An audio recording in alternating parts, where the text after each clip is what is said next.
आपसे कि आप वो दिन या वो लम्हा या वो बात आप उससे कब कहेंगे जिससे वो झूम उठेगा इंसान। तो अगर आप किसी की खुशियों से आप छीन रहे हैं, किसी की खुशियां आप लूट रहे हैं, तो आदाब, मैं शिवा अंसारी एक बार फिर से आप सबकी खिदमत में हाजिर हैं। तो कैसे हैं आप सब लोग? उम्मीद करते हैं सब खैरियत से होंगे।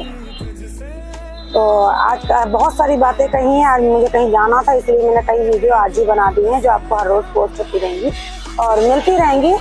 तो कहना ये था कि कोई अगर आपको अपनी जिंदगी की खुशियां देकर जा रहा है तो उसे जाने ना दें, क्योंकि जाने वाला इंसान अगर रो कर गया है तो आपकी जिंदगी में कभी खुशियां नहीं पनपेंगी। जिंदगी में ईश्वर ऐसे हालात पैदा कर देगा कि आप खुशी के बहुत नजदीक होंगे और जैसे ही आप खुशी को उठाने चलेंगे या खुशी को छुएंगे तो वो खुशी गम में कब बदल जाएगी इसका आपको अंदाजा अभी तो नहीं होगा, लेकिन जिस वक्त आप पे बीतेगी आपको बेहद दुख होगा। तो मेरी इस बात को ध्यान दीजिए और गौर करिए कि आखिर ऐसा आपने क्या किया है। हम ये नहीं कहते हैं कि सारे लड़के बुरे हैं, लेकिन हाँ, बहुत से लड़के भी बुरे हैं, बहुत सी लड़कियां भी, क्योंकि अच्छाई और बुराई दोनों ही हैं दुनिया में। तो हम किसी एक को हम बुरा नहीं कह सकते, लेकिन किसी ने किसी के साथ बुरा किया है, अगर उसे अफसोस है तो आप उस इंसान से माफी ना मांगे, बल्कि आप उस इंसान के लिए वो करें जिसका उसे इंतजार है, कि ये जिसे उसको इंतजार है आपसे कि आप वो दिन या वो लम्हा या वो बात आप उससे कब कहेंगे जिससे वो झूम उठेगा इंसान।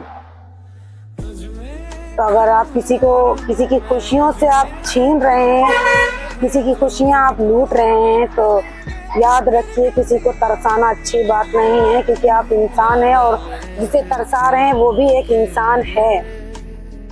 तो इंसान को एक हद तक तरसाता है, लेकिन जब ईश्वर तरसने वाले की आह को सुनता है तो तरसाने वाले को ऐसी ऐसी जगहों पे तरसा देता है, ऐसे ऐसे लोगों के आगे झुका देता है जहां उसका मान सम्मान दांव पे लग जाता है।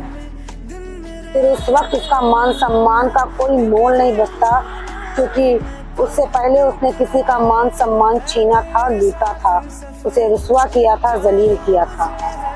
तो किसी की रुसवाइयों से डरिए, जलील करने से डरिए, और जो गलतियां करी हैं उन्हें सुधारिए, उनको गौर करिए कि ये गलतियां कहाँ किस हद तक सही थी। माफी अगर गलतियों की है तो एक हद तक हर गलती की भी माफी है, लेकिन आप किसी के साथ छल कपट करेंगे या किसी को दुख दर्द देंगे तो उसकी कोई माफी नहीं है। बेशक आप उस इंसान से कहें मुझे माफ कर दीजिए और वो इंसान आपको कह दे कि मैंने माफ कर दिया, तो इसका मतलब ये नहीं कि आप खुदा की पकड़ से बच गए। क्या पता वो इंसान कितना टूट चुका है, आपसे बात करते करते झुलस चुका है, आपने उसे झुलसाया है तो ईश्वर आपको झुलसाएगा।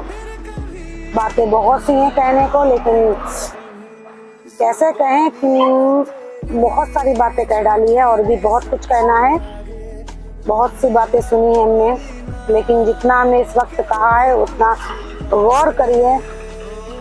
और कोई अगर आपके मुंह से कोई अच्छे अल्फाज सुनना चाहता है या किसी को इंतजार है कि आप वो चीज, उसकी खुशी के लिए आप वो कदम उठाएं, तो कदम उठाइए, क्योंकि कोई इंसान अगर आपके लिए अपनी खुशियां सर से लेके पांव तक, अपनी इज्जत आपको अगर दे सकता है तो आपको अंदाजा नहीं है वो आपके लिए किस हद तक जा सकता है। कई बार इंसान कहता है कि लोग क्या कहेंगे, मैं इससे शादी करूंगा या उससे ताल्लुक रखूंगा। तो लोगों को तो छोड़ दीजिए, ईश्वर और आपके देवी देवता या नबी क्या कहेंगे वो सोचिए। इम्पोर्टेंट यही है कि आपका ईश्वर क्या कहेगा। आप दुनिया में ऐसे काम ना करें। आप जब एक सिंपल सी आपसे बात कहें कि जैसे कोई गलती करके आप अपने माता पिता के सामने खड़े होते हैं और आप सोचते हैं कि मैंने गलती कर दी, मैं अपने माँ बाप को कैसे मुंह दिखाऊं, कैसे फेस करूं उन्हें। तो एक पल के लिए आप ये भी सोचिए कि मैंने दुनिया में तो ऐसे किया, एक इंसान को मैंने इतना तोड़ दिया, और अगर वो इंसान टूट कर बिखर चुका, चूर चूर हो चुका है, तो आप ये सोचिए कि आप जब मर कर ईश्वर के सामने जाओगे तो उन्हें क्या मुंह दिखाओगे। दुनिया में तो माँ बाप फिर भी मान जाएंगे, नाराज होंगे फिर मान जाएंगे, लेकिन ईश्वर के खिलाफ जाकर आप कहाँ जाओगे? ईश्वर को किस तरह से मुंह दिखाओगे? माना ईश्वर माफ कर देता, लेकिन उस हद तक तो माफ करेगा जिस हद तक आपने माफी का जरिया छोड़ रखा। वक्त अड्डी है, कुछ बहुत बड़ा तूफान आने से बेहतर है इसी वक्त में आप खुद को झुका दें और जिसे तकलीफ दी है उसकी खुशियों का जरिया बन जाएं, वरना दुनिया के तमाशा देखती है, आपका भी देखेगी और आपके घर वालों का भी देखेगी। ख्याल करिए हमारी बातों का, ध्यान दीजिए। Thank you so much.